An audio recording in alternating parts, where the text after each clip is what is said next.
Hoje, nesse Neurocafé, vai ser um café de perguntas e respostas, bem diferente. E eu vou falar sobre neurociência e psicologia no tratamento da infância. É algo que eu sei que vocês todos adoram, né? Clareei. Quem tá aqui comigo, bom dia, vamos entrando.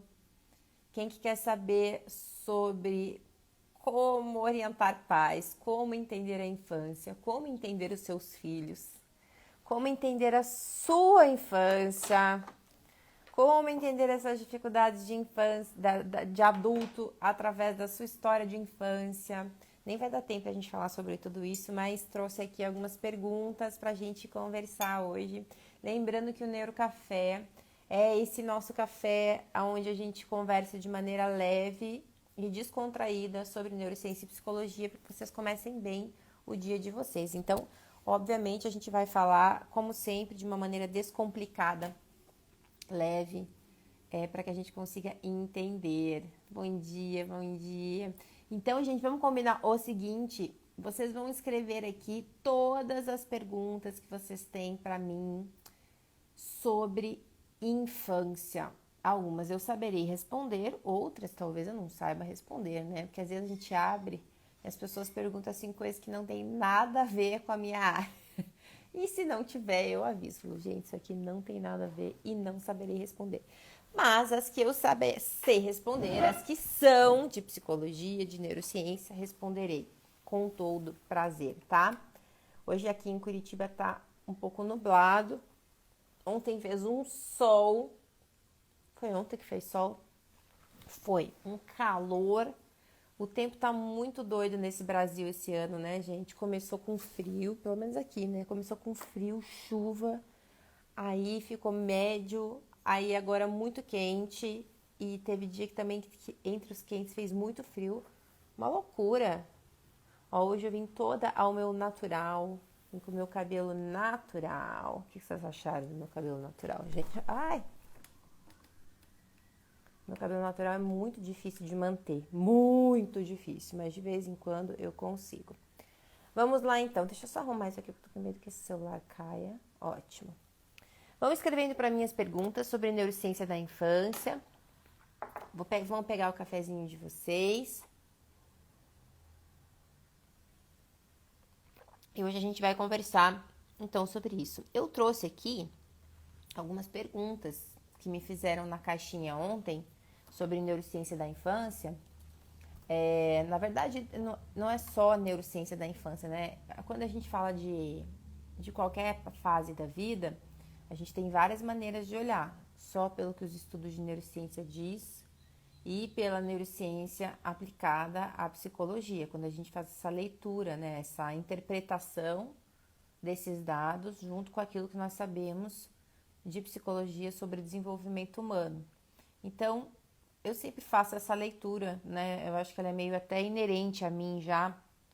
Talvez eu não consiga nem separar mais essa leitura costurada aí das coisas, tá? Então, sempre que eu vou dizer para vocês, será essa coisa mais costurada sobre esse tema, tá? Então, me escrevam aqui dúvidas que vocês têm. O que vocês acham? Quais são as dificuldades que vocês acham que as pessoas mais têm em relação a entender a infância? Que a gente pode falar sobre isso. Escrevam aqui para mim as dificuldades que vocês acham que as pessoas mais têm sobre entender a infância. Eu vou começar com algumas perguntas que me fizeram, e aí vocês vão me fazendo perguntas ali também, né? Eu queria começar, hoje eu tô bem devagar. Queria começar deixando um pouco claro, né, que eu tenho falado de infância, eu não falava muito de infância. Quem é seguidor raiz, quem que me segue aqui, talvez eu não tenha seguidor raiz aqui no Neurocafé, mas quem me segue há muitos anos, sabe que lá no comecinho eu não falava de infância. E eu não falava de infância porque eu não atendo crianças, nunca atendi crianças e não pretendo atender crianças, né?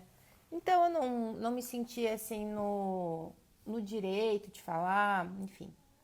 Mas, obviamente, por causa do processo de entendimento de adulto, a gente tem que estudar a infância de uma maneira intensa, né? Uma coisa que eu sempre falo para as minhas alunas psicólogas, que não tem como você atender um adulto sem você entender da infância, né? Você tem que entender.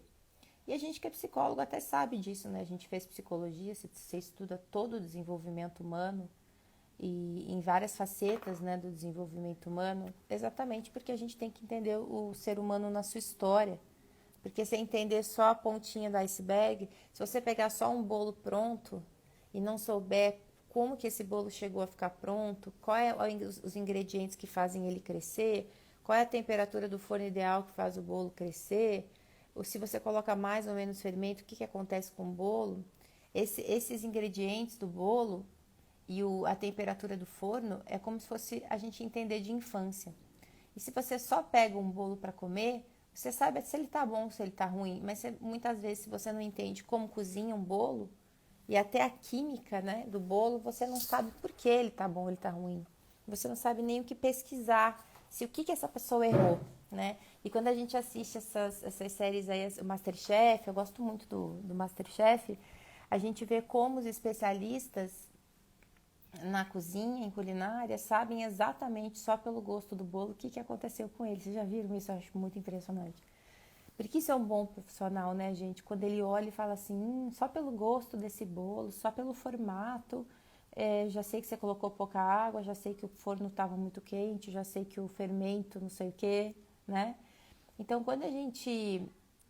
eu sempre entendi da infância por causa disso, porque eu precisava entender dos ingredientes do bolo e, na minha opinião, todo bom profissional tem que entender disso tudo.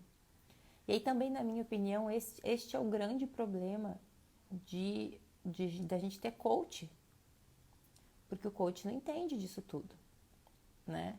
Ele tem que ter uma formação parruda para entender disso tudo, e essa formação está na psicologia.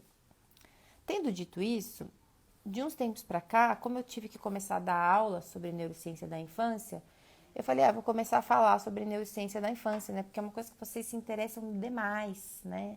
E muita gente tem filho, todo mundo quer saber da infância, né? Quem quer saber da infância aí? E aí, então, comecei a falar sobre isso faz aí um tempinho, já faz um ano, acho.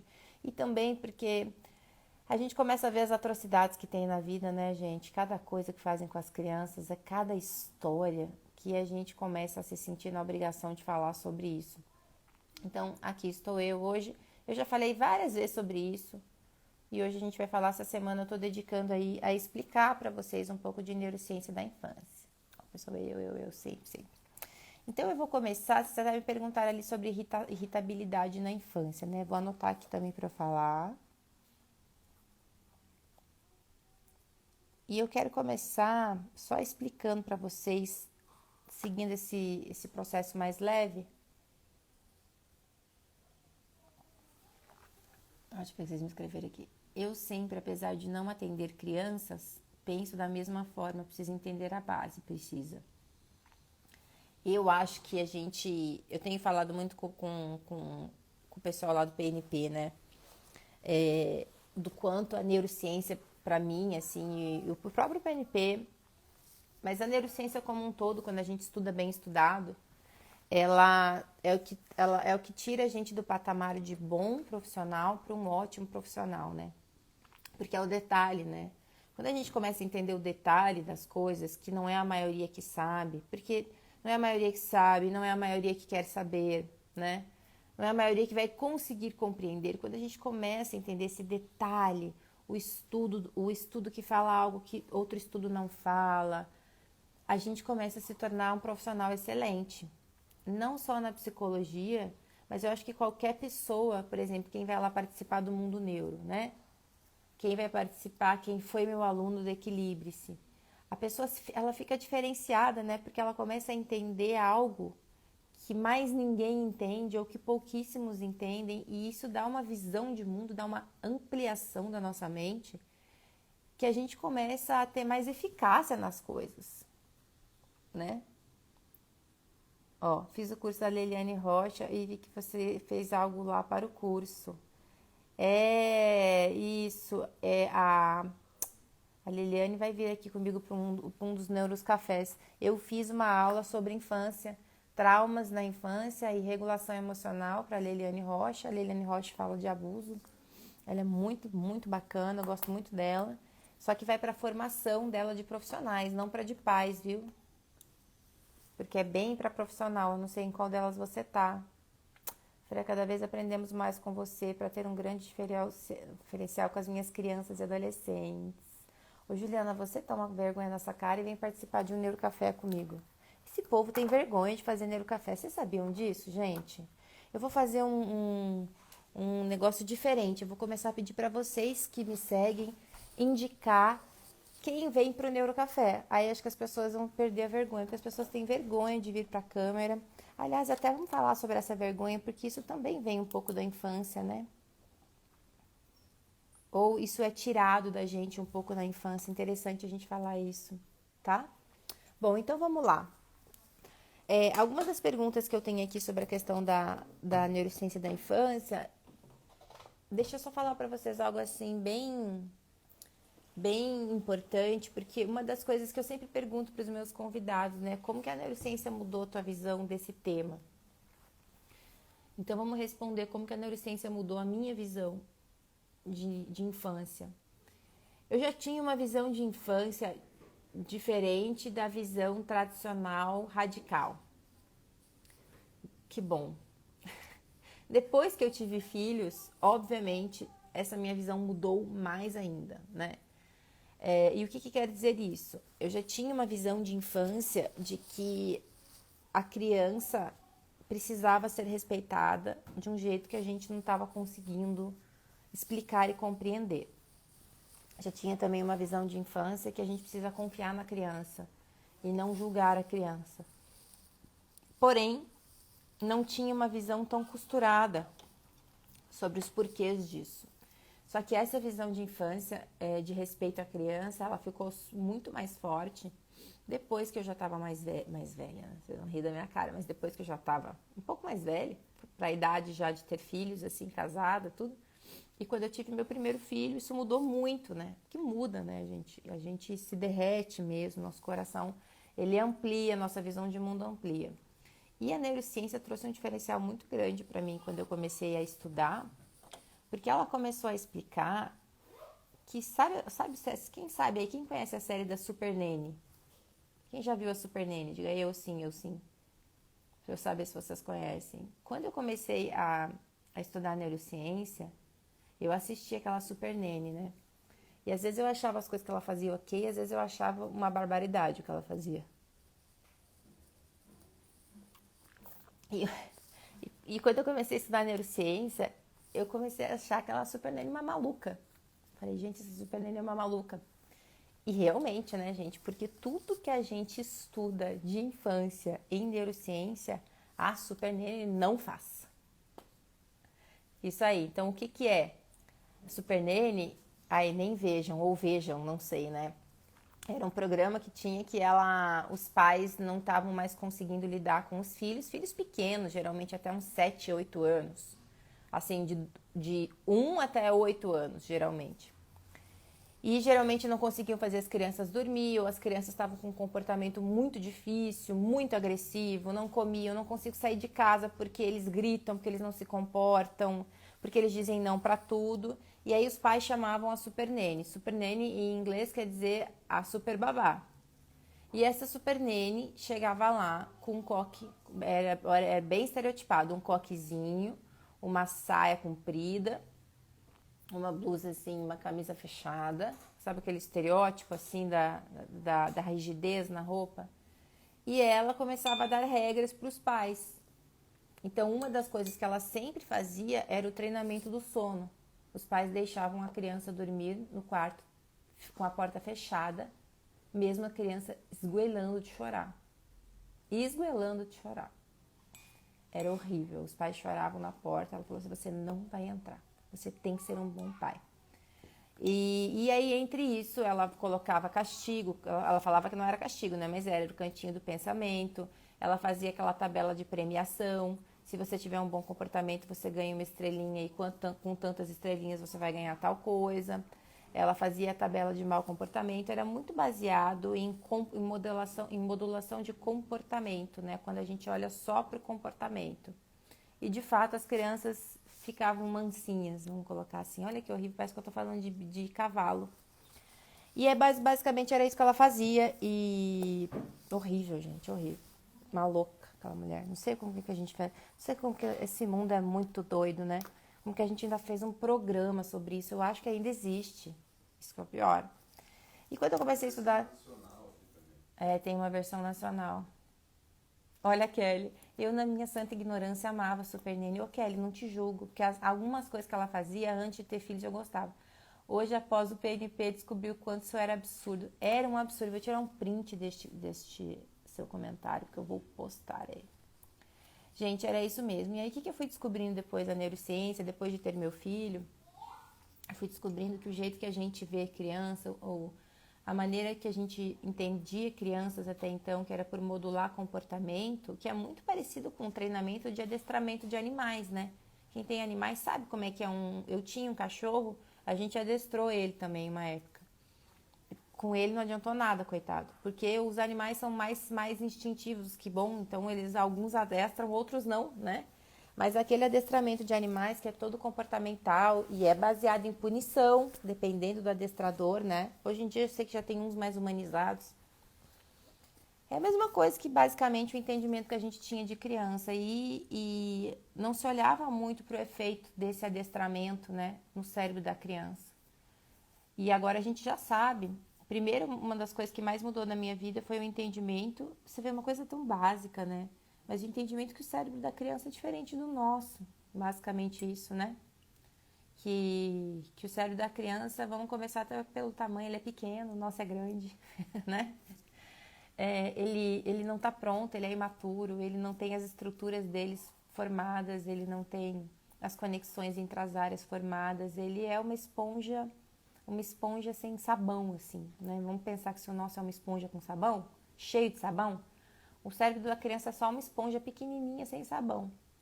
E tudo, a maneira que essa esponja vai crescer e vai conversar e vai se tornar uma esponja saudável depende de tudo que acontece com essa criança, principalmente na primeira infância. Então essa foi a primeira coisa que eu aprendi que eu já queria entender, conversar. Eu tô sendo entrevistada por mim mesma, tá? Quero contar isso pra vocês. E aí, isso já começa a mudar toda a perspectiva de que a maneira que a gente molda a criança vai definindo lá no cérebro dela a visão que ela tem de mundo e a visão que ela tem dela mesma. Porque isso também a gente desenvolve entre a primeira infância, a gente desenvolve ao longo da vida, né? Mas as primeiras marcas que a gente tem é na primeira infância, do 1 ao 6, e na adolescência, né? Até a primeira infância, na segunda infância, até os 14, 15 anos a gente desenvolve isso cerebralmente. A gente tem uma área que se chama áreas de autorreferência, que constituem a ideia que a gente tem de nós mesmos e do mundo. E esse processo todo, eu comecei a entender... Nossa, eu li um comentário aqui e me dispersei. Eu comecei a entender que tudo aquilo que a gente aprendia de modulação de comportamento, efetivamente modulava comportamento. A gente deixava uma criança mansinha, não todas, porque algumas se negam, né? Que bom que elas se negam. Só que adoecia as crianças. Só que a gente estava fazendo essas crianças se sentirem abandonadas pelos próprios pais. A gente estava fazendo essas crianças se sentirem que o mundo é perigoso o tempo todo e que nem as pessoas que eu mais amo e que deveriam me proteger me protegem. A gente estava criando cérebros, a gente está, né, enquanto a gente faz isso, que vão ter mais predisposição a relações abusivas e ao abuso. A ansiedade generalizada, a depressão, a síndrome do pânico e alguns estudos aí de TAB, né, de transtorno afetivo bipolar. Então eu comecei a entender a importância da gente poder mudar essa história. Eu não sou uma pessoa que faz isso, né? Tem outras páginas que falam só sobre isso e eu costumo apoiar todas elas. Então essa é a primeira coisa que eu queria falar para vocês. E aí já vou começar com a primeira pergunta aqui que vocês me fizeram sobre como construir segurança em uma criança. Vocês sabem, gente, como construir segurança em uma criança? Ó, vocês me escrevendo aqui. Que bom que temos a oportunidade de novos ensinamentos. Que libertação você falar abertamente sobre isso. Às vezes me senti solitária sobre o que achava sobre a Super Nene. Uma criança de 9 anos que perdeu os pais e esquece das coisas é algo pós-traumático? Com certeza, né? Claro.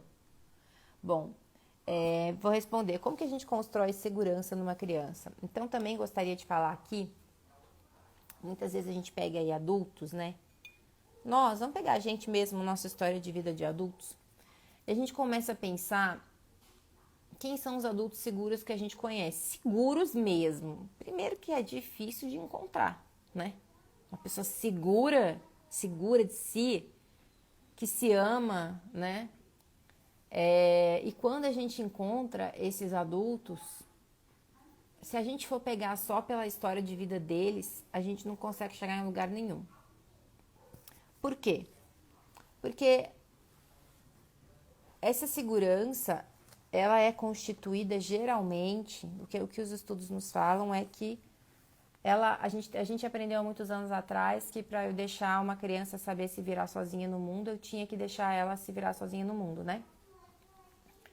E eu não sei o que aconteceu, que a gente começou a achar que o se virar sozinho no mundo era deixar a criança. É tipo um abandono, né? Se vira sozinho mesmo, sem eu estar olhando, sem eu estar te orientando, sem eu estar te ajudando se você ficar muito desregulado. E acabou que muitos de nós hoje sabem se virar sozinhos no mundo, com muita solidão, com muita dor para fazer isso, com muita mágoa, com muita ansiedade, né, com muito desamparo. Então é aquela coisa que eu falo que às vezes a gente até consegue, né, fazer, eu consegui ser uma pessoa que me viro sozinha no mundo, mas a dor que veio junto com isso foi horrível. E essa dor me dificulta criar meus filhos, me dificulta me aproximar das pessoas que eu amo, me dificulta muitas vezes falar a verdade.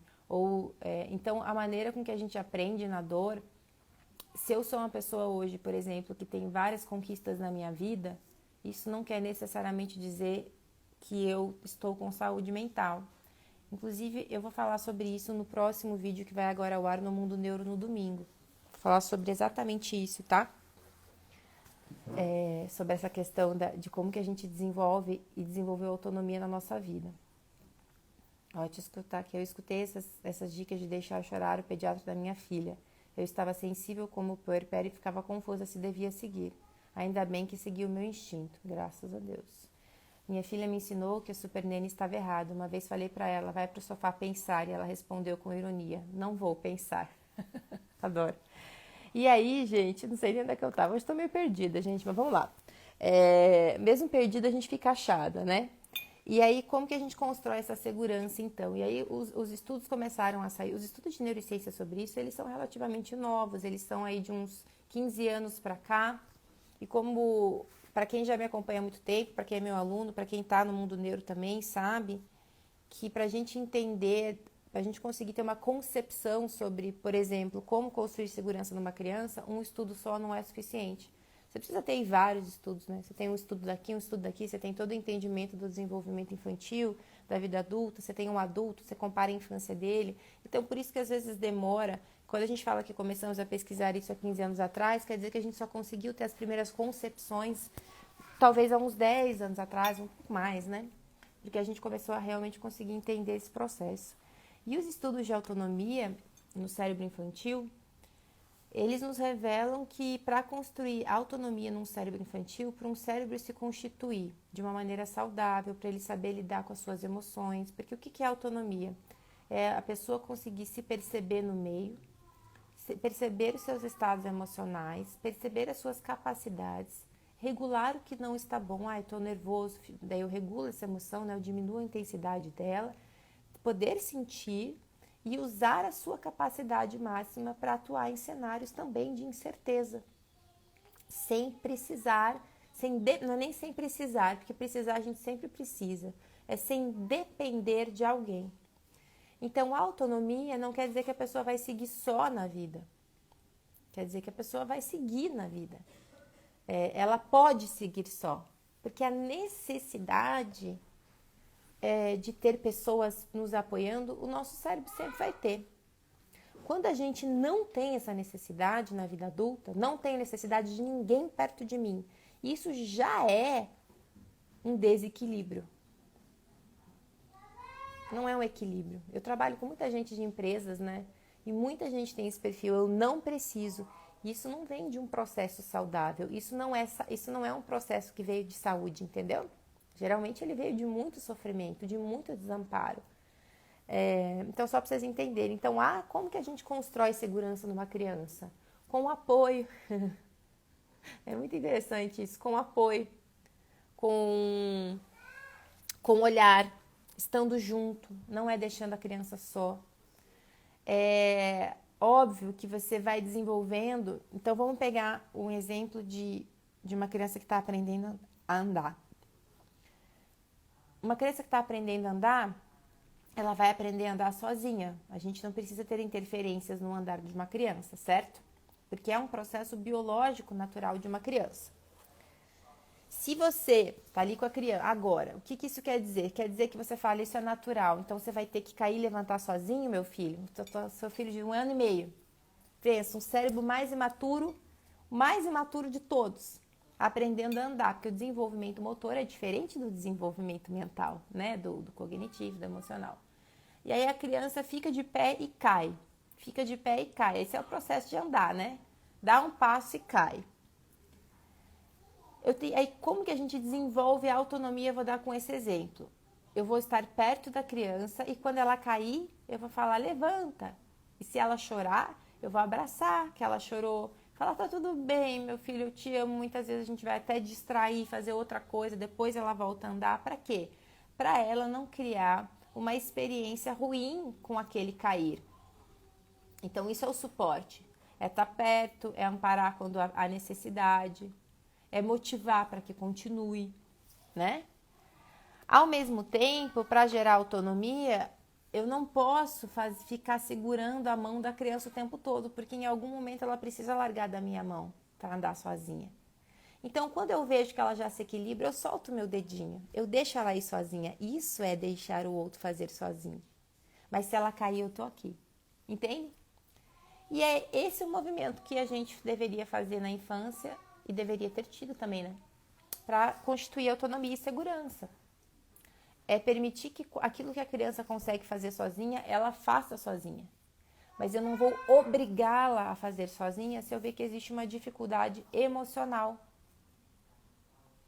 Então, por exemplo, a criança com 6 anos, sei lá, 3 anos já tinha que dormir sozinha, porque biologicamente ela teria essa capacidade, entre aspas, a partir dos 3. Isso não quer dizer que se meu filho tem medo de dormir sozinho, eu vou obrigá-lo a dormir sozinho. Porque se ele tem medo, ele tem medo.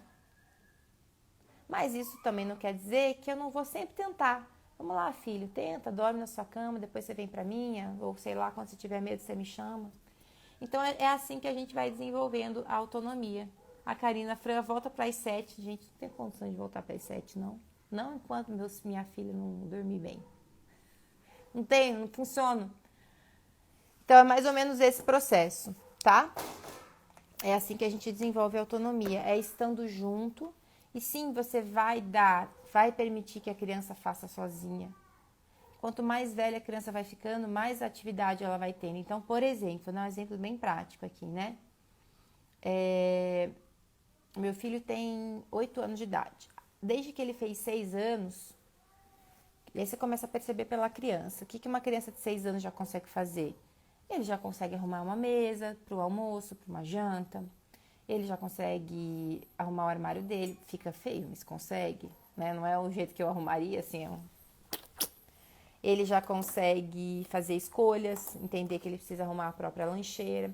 Então, a partir dos 6 anos, eu e ele, a gente já começou a fazer combinados. De 6 em 6 meses, quanto mais velho ele ficava, mais coisas ele ganhava na vida. Então, com 7 anos, ele começou a jogar videogame. Ele tem horas. Ele não pode jogar sempre, só final de semana. Com 7 anos, nem final de semana ele podia. Ele podia jogar de vez em quando. Junto com essa conquista, porque ele estava mais velho, o cérebro dele estava um pouquinho mais pronto, ele também ia arrumar mesa. E eu sempre dava uma opção. O que você prefere, arrumar mesa ou arrumar cama nesses próximos 6 meses? Ele escolhia. Isso é gerar autonomia. A gente tem que deixar a criança escolher, mas você pode orientar entre o que ela vai escolher. É importante a criança ter escolha, porque ela aprende que ela pode escolher e ela vai ter a consequência da própria escolha, entendeu? Quando a gente não deixa nenhuma escolha para a criança, a gente está criando obediência. E olha, gente, não tem um estudo que fale de obediência e que não conecte a obediência a um cérebro fraco, mentalmente. O que é um cérebro mentalmente fraco? É um cérebro que vai ter muito mais dificuldade de lidar, inclusive, com o mundo do trabalho, que as pessoas tanto estão preocupadas. Que vai se colocar em relacionamentos tóxicos, que vai ser manipulado com mais facilidade, que vai sim sofrer de saúde mental.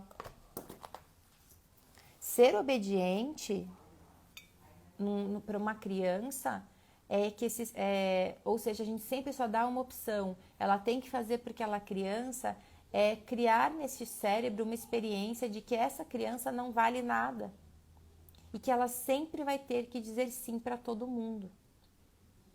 Então, se a gente quiser ter um mundo melhor, mais justo, mais autônomo, a infância precisa ser tratada com menos obediência e com mais escolhas. Ah, mas eu posso deixar a criança escolher tudo? Não, a gente pode orientar as escolhas. Então, olha, filho, você vai ter uma atividade a mais porque você cresceu e ao mesmo tempo que você pode jogar videogame, você vai também ter que outras coisas você vai fazer. Por quê? Porque é igual o andar, porque ele pode, é importante ele aprender para a vida dele, porque a gente vive numa casa, todo mundo tem um papel em casa para a casa funcionar bem, pelo menos é assim que eu explico para os meus. Então você vai escolher, você quer arrumar a cama nesse semestre ou você quer arrumar a mesa. E aí ele escolheu arrumar a mesa. Então, 6 meses, arrumar a mesa do almoço sempre é a responsabilidade dele. Isso quer dizer que tem dias que ele arruma todos os dias? Não, gente. Por quê? Porque ele é uma criança igual a gente. A gente não faz as coisas que a gente tem que fazer todos os dias. E não chega ninguém e fala assim, Franciele, você não fez. E se faz, tá errado. A não ser as coisas básicas, né? Tipo, escovar os dentes, coisas assim que a gente tem que fazer para viver bem. Então, tem dias que ele tá ansioso demais, tem dias que ele se embolou, fazer o dever de casa.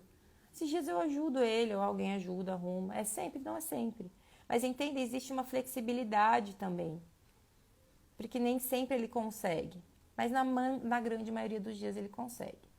Aí passa mais 6 meses, agora você já pode começar, sei lá, com as coisas que ele começa a ganhar, né? Poder fazer. Você já pode ficar mais tempo numa festinha fora de casa.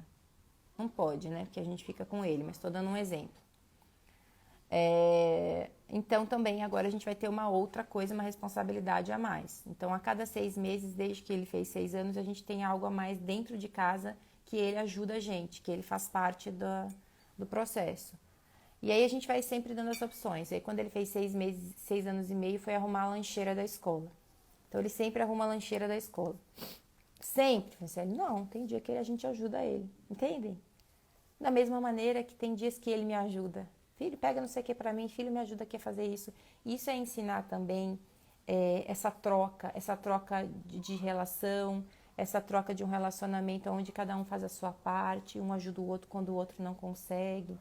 Então, é assim que a gente vai gerando no cérebro da criança com essas experiências de troca-autonomia. Não na obediência, não no dever. Precisa haver flexibilidade, tá?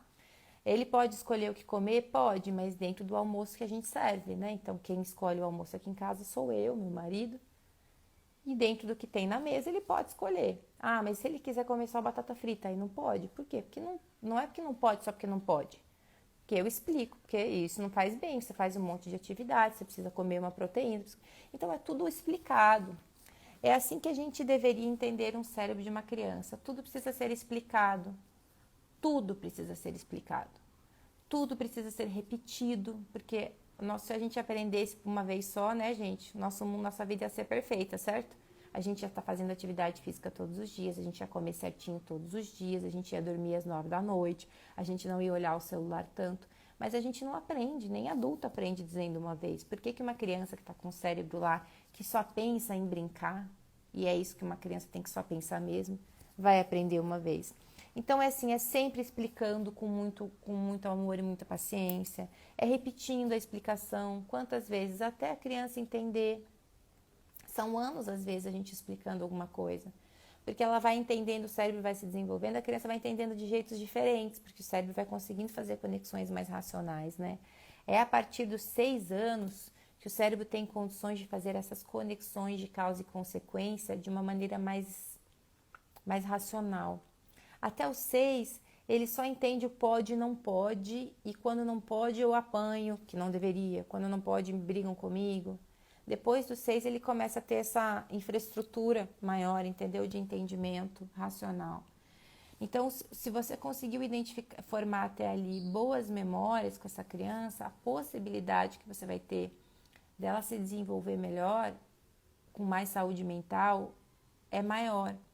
Mas a gente precisa lembrar que desenvolver autonomia não quer dizer que você vai ter mais trabalho.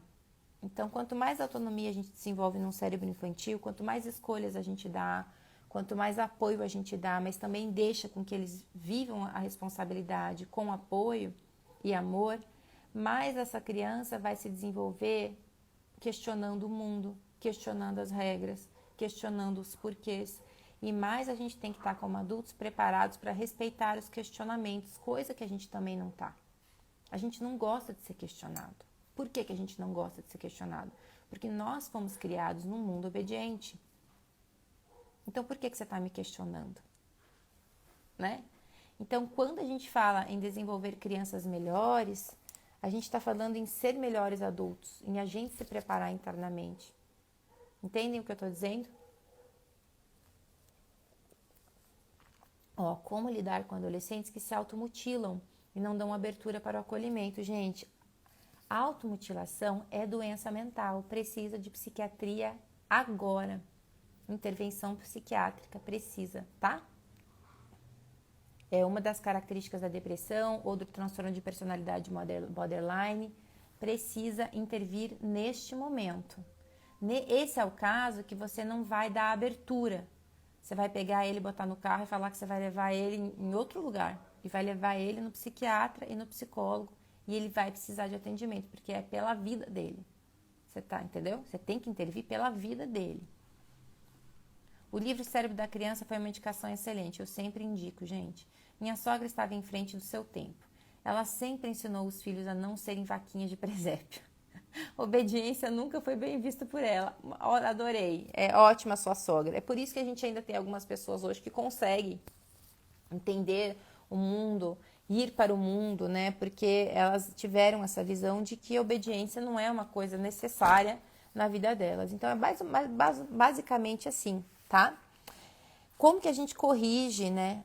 Como que a gente entende a irritabilidade de uma criança? E aí vocês tinham me perguntado na caixinha como que a gente fala sobre o TOD. Gente, o TOD, o transtorno opositor desafiador, quando a gente começa a estudar de neurociência, a gente começa a compreender que as crianças que desenvolvem um comportamento mais de desafio, elas têm algumas têm uma alteração cerebral, que muito provavelmente a gente não sabe ainda se vem de genética ou de traumas da primeira infância, né, ainda de antes, de uma criação mais difícil, mais rígida.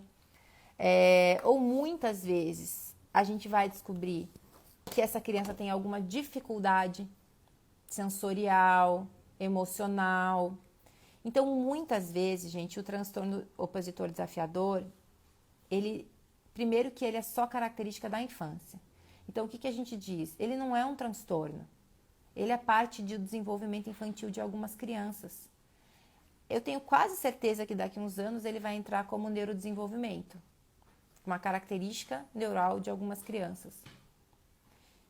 Que não é uma barbaridade, não.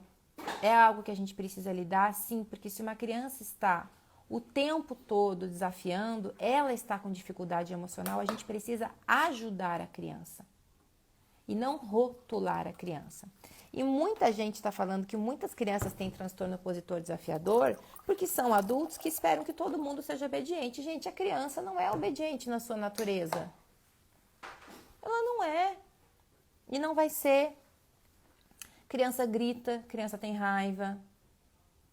criança chora, criança tem as emoções desreguladas. Até os 6 anos, o cérebro não está pronto para regular a emoção. Não está. E aí você vai ter crianças mais sensíveis, crianças menos sensíveis. Crianças que não aceitam não, crianças que aceitam não. Por quê? Características individuais, primeira infância, genética, tudo isso junto. Então a gente precisa entender que as crianças são diferentes, assim como nós adultos somos diferentes. Só que uma característica essencial da infância é que até os 6 anos ela não está pronta para regular a emoção. Até os 2 ela desenvolve repertório emocional para todas as emoções. Dos 2 aos 6 ela sente tudo. Dos 6 aos 12 ela começa a ter condições de tentar regular. Então quando a gente fala que uma criança de 5 anos tem TOD, eu estou falando de um cérebro que não está pronto para regular a sua emoção e que talvez essa criança seja mais sensível a algumas questões e a gente precisa ajudar essa criança na sensibilidade dela. Não dizer que ela é opositora e desafiadora. Porque o problema desse diagnóstico é que ele coloca eu não gosto desse diagnóstico, eu não uso, porque dependendo da maneira que você estuda ele e olha, ele é neurodesenvolvimento, é característica de desenvolvimento. Precisa de intervenção? Precisa de intervenção, precisa de ajudar essa criança com as emoções. E aí a gente não vai atuar só na criança, você vai atuar com o pai, com a mãe, com a avó, com a escola. Porque a grande questão é que a grande maioria ainda das escolas e da criação paterna e materna quer que as crianças sejam obedientes, quer que as crianças não sintam nada, quer que a criança não chore, quer que a criança não deseje comer chocolate. Vocês viram como as pessoas falam? Ai, meu filho não gosta de doce, como se isso fosse uma coisa maravilhosa. Toda criança que experimentou um doce vai gostar de doce, gente. Cabe a gente entender que eu não posso dar sempre e que quando eu não quiser dar, muitas crianças vão ficar chateadíssimas e com raiva. Isso vai acontecer. Faz parte do cérebro infantil. E eu preciso acolher essas emoções, o que é muitas vezes muito difícil, porque a gente vive cansado e achando que está certo. Então, o processo infantil primeiro passa por um processo de regulação nossa, do adulto, das nossas expectativas. Quando a gente trata a criança e lida com criança, a gente lida com a gente mesmo. E aí eu falo como? Você explica. Não pode agora, porque se você comer, eu sei que você quer muito. Você primeiro acolhe a emoção, né? Eu sei que você quer muito. Eu acho que eu também ia querer. Se eu pudesse comer sorvete todo dia antes do almoço, eu comeria. Se eu não soubesse tudo que implica na minha vida, no meu corpo, na minha saúde, eu comeria. Eu sei que você quer muito, é gostoso, mas eu não posso te dar agora, porque senão você não almoça. É importante você comer muito doce. Eu vou explicando do jeito que cada criança entende. Faz com que a tua barriguinha doa, que a tua cabeça não funcione bem. E aí você acolhe a criança no choro, fica junto com ela, abraça, depois distrai. É assim. Fácil quando eu falo, né, gente? Só que no dia a dia, o adulto tá tão tomado com as suas questões internas, com as suas preocupações, com a sua própria doença mental, com o seu senso de obediência, que ele não enxerga essa necessidade do olhar infantil. A questão é que para a gente lidar bem com criança, a gente tem que estar olhando para a criança o tempo todo, reconhecendo essa criança o tempo todo, percebendo essa criança o tempo todo. E isso a gente não faz, porque cansa, porque não tem tempo, porque está trabalhando, porque está pensando nos próprios problemas. Mas a gente precisa entender esse processo. A criança precisa ser vista o tempo todo. Né? Então, por exemplo, ontem mesmo a gente teve que meu filho não queria fazer o dever de casa. Não queria fazer. Não quero fazer. Chorou, coitadinho. E eu fiquei olhando para ele, parei de trabalhar, parei de tudo. Falei, o que está acontecendo? Para tentar entender o que ele estava sentindo. Por que ele não estava querendo fazer? Será que era preguiça? O que era? Fui tentando entender, não consegui entender, mas ele estava tipo em pânico, não queria fazer dever de casa. Eu falei, então tá, vamos parar com tudo, fecha o caderno. Depois que eu vi que eu não ia conseguir entender e que ele não estava conseguindo se acalmar, vamos parar, vamos fazer outra coisa. Aí fomos fazer outra coisa, ele ficou triste, porque mas eu não queria não fazer. Fomos almoçar, daí ele almoçou, comeu um pouco de sal. Aí eu falei, vamos tentar almoçar rápido.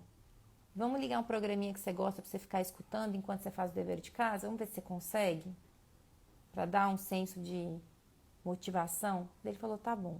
Aí ele conseguiu fazer desse jeito. E aí fiquei pensando, né? Por que ele tá com isso? Tá com medo de errar, enfim. E aí podem ser várias coisas. Como que a gente descobre? Observando, olhando, cuidando com carinho, ao invés de falar assim, tem que fazer este dever e acabou.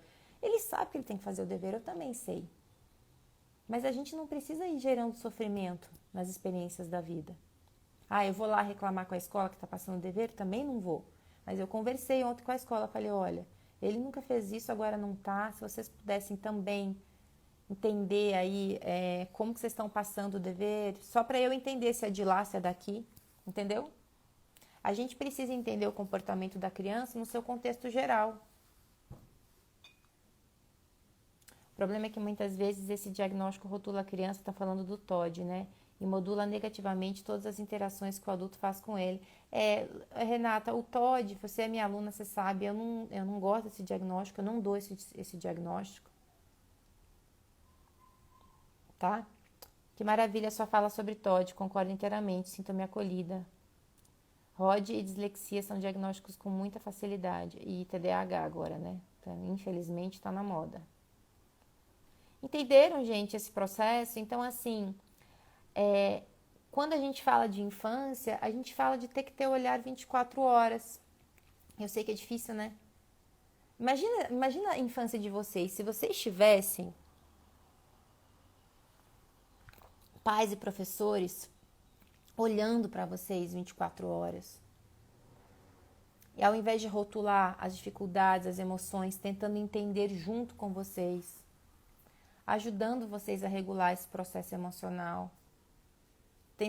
Imagine se na sua vida você tivesse esse acolhimento o tempo todo, e o acolhimento não é passar a mão na cabeça e falar não precisa fazer. Ah, então não precisa fazer. Não, precisa fazer, mas a gente vai entender a melhor maneira de você funcionar nesse fazer. Se a gente tivesse hoje, se nós adultos tivéssemos sido criados nesse processo, a gente entenderia muito mais quem nós somos e como lidar com as nossas dificuldades. Porque vejam, gente, uma das coisas que a gente mais entende em neurociência é que por mais que existam padrões, a neurociência busca padrões, né? Cada cérebro se desenvolve de um jeito. A neurodiversidade existe. Não é à toa que cada vez mais a gente entende que tem pessoas com TDAH, com autismo, o próprio TOD, que eu tenho quase certeza que vai virar neurodiversidade. A gente tem traços. Traços, o que é traços? Traços de neurodiversidade. Tem pessoas que precisam de rotina e estrutura, tem pessoas que não precisam, tem crianças que são mais sensíveis, tem crianças que são menos sensíveis, mais resolutivas. Então, isso tudo quando a gente começa a ser entendido pelos nossos traços e poder melhorar os nossos traços e através dos nossos traços, lidar com as nossas dificuldades, não é esquecer, é lidar com elas, mas criando uma memória positiva de aprendizagem. Mais a gente se desenvolve com autonomia, com saúde mental, mais a gente conseguiria se a gente tivesse esse olhar na vida adulta, na infância, mais a gente conseguiria ter falado, nossa, não estou conseguindo fazer isso aqui hoje. Ah, então quer dizer que hoje eu não estou muito bem, então deixa eu tentar fazer de outro jeito hoje. Entende? Parece simples quando eu explico, né? Eu não sei se parece simples para vocês, mas eu sei que não é simples, porque envolve a gente tratar todo mundo, né? Envolve a gente tratar o todo, envolve a gente se entender, inclusive entender as nossas próprias dificuldades. Ontem, por exemplo, eu dormi esgotada, porque essa questão de manhã com meu filho me demandou muito emocionalmente, ainda mais porque é meu filho, então dói mais na gente, de nossa, o que está acontecendo? Aí à tarde, trabalhei a tarde inteira, e ele chegou em casa também um pouco desregulado, então eu dormi, falei pro meu marido, gente, a gente tava... E eu tenho uma outra filha, né? E a gente ainda lidou, minha filha neném, não quis ir pra escola, tudo assim. E vai acontecer, porque demanda, a gente olhar para o outro, principalmente para uma criança, demanda muito. E é por isso que a gente precisa se cuidar como adulto, por isso que também a gente precisa se acolher como adulto. Quem é professor precisa ter esse cuidado, precisa ser acolhido para poder acolher, porque senão o saco fica vazio, né? A gente não tem de onde tirar. Então, todo mundo precisava de acolhimento para que a gente conseguisse ter uma infância melhor. Entende? Entende?